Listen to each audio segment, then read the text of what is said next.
Assalamualaikum warahmatullahi wabarakatuh. Apa kabar anak-anak kelas 8? Mudah-mudahan sehat semua ya. Jumpa lagi dengan Ibu Ani dalam pembelajaran ilmu pengetahuan sosial. Sebelum kita mulai, marilah kita berdoa terlebih dahulu dengan membaca basmalah. Bismillahirrohmanirrohim. Baiklah anak-anak, materi kita hari ini bab 3 mengenai keunggulan dan keterbatasan antar ruang pengaruhnya terhadap kegiatan ekonomi, sosial, budaya di Indonesia dan ASEAN. Poin A membahas keunggulan dan keterbatasan antar ruang serta peran pelaku ekonomi dalam suatu perekonomian. Yang pertama, keunggulan dan keterbatasan antar ruang dalam permintaan, penawaran, dan teknologi. Tujuan pembelajaran. Setelah selesai dalam pembelajaran, diharapkan siswa dapat pertama, menjelaskan keunggulan dan keterbatasan antar ruang. Yang kedua, peran pelaku ekonomi dalam suatu perekonomian. Baiklah anak-anak, kita masuk yang pertama mengenai keunggulan dan keterbatasan antar ruang. Bangsa Indonesia harus selalu bersyukur kepada Allah Subhanahu wa taala karena atas segala nikmat dan karunia yang diberikan berupa sumber daya alam yang melimpah dan beraneka ragam. Apa saja sumber daya alam itu? Bisa berupa air, tanah yang subur, hasil tambang, hutan yang luas, dan hasil laut yang melimpah. Baiklah, Ibu akan membahas satu persatu mengenai sumber daya alam. Sumber daya alam dapat dibagi menjadi 5, yaitu pertama, tanah. Tanah yang subur dapat ditanami dengan berbagai macam tanaman untuk memenuhi kebutuhan hidup manusia, seperti ditanami sayur-sayuran, jagung, padi, buah, dan tanaman lainnya. Yang kedua, sumber daya alam tambang. Berbagai macam mineral dan bahan mentah dapat diambil dari tambang, seperti emas, perak, intan, timah, minyak bumi, gas alam, dan batu bara. Sumber daya alam yang ketiga adalah air. Air dapat digunakan untuk minum, pengairan sawah, perikanan, dan pembangkit tenaga listrik. Yang keempat, sumber daya alam hutan. Kekayaan alam yang terdapat dalam hutan seperti kayu, berbagai tumbuhan, dan hewan dapat dimanfaatkan untuk memenuhi kebutuhan manusia. Yang kelima, ada sumber daya alam laut.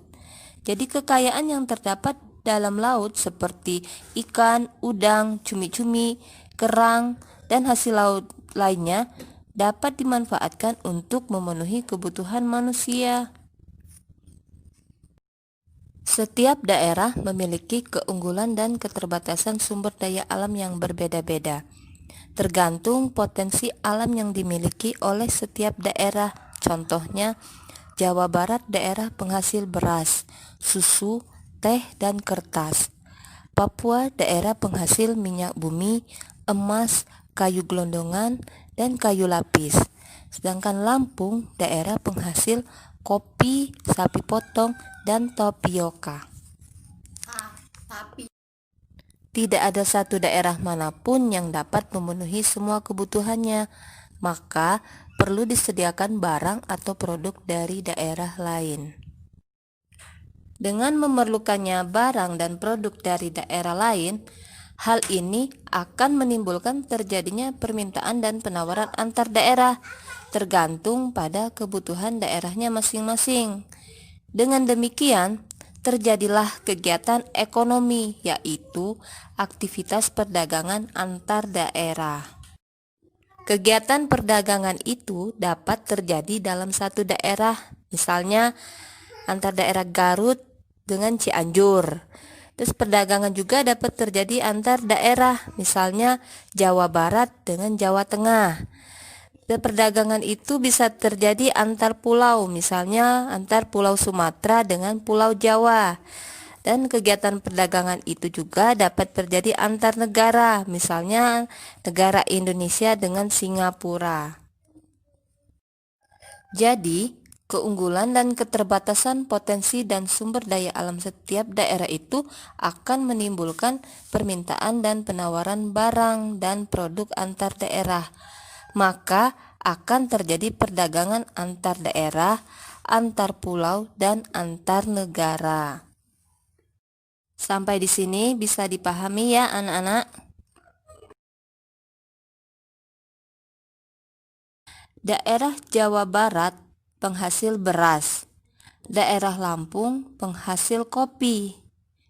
Jadi untuk memenuhi kebutuhan daerahnya masing-masing, daerah Jawa Barat mengirim beras ke daerah Lampung, sedangkan daerah Lampung mengirim kopi ke Jawa Barat. Jadi maka keduanya akan terjadi permintaan dan penawaran. Maka akan terjadi aktivitas perdagangan yang saling menguntungkan. Contoh lain dengan keunggulan teknologi. Misalnya daerah Bandung memiliki produksi susu yang enak. Daerah Jakarta memproduksi motor yang canggih. Nah, maka keduanya akan terjadi permintaan dan penawaran. Akibatnya akan ada aktivitas perdagangan yang saling menguntungkan. Baiklah anak-anak, materi pertama sudah selesai dan Ibu akan memberikan tugas individu buat kalian agar lebih memahami tentang sumber daya alam di Indonesia. Nah, isilah tabel di bawah ini. Misalnya contohnya hutan.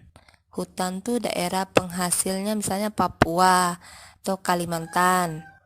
Nah, yang kedua minyak bumi, bisa kalian teruskan isi. Tugas bisa kalian kerjakan di buku latihan, di foto, dan nanti kirimkan via WA. Paling lambat maksimal hari Sabtu. Demikianlah anak-anak materi kita hari ini. Semoga bisa dipahami. Terima kasih. Assalamualaikum warahmatullahi wabarakatuh.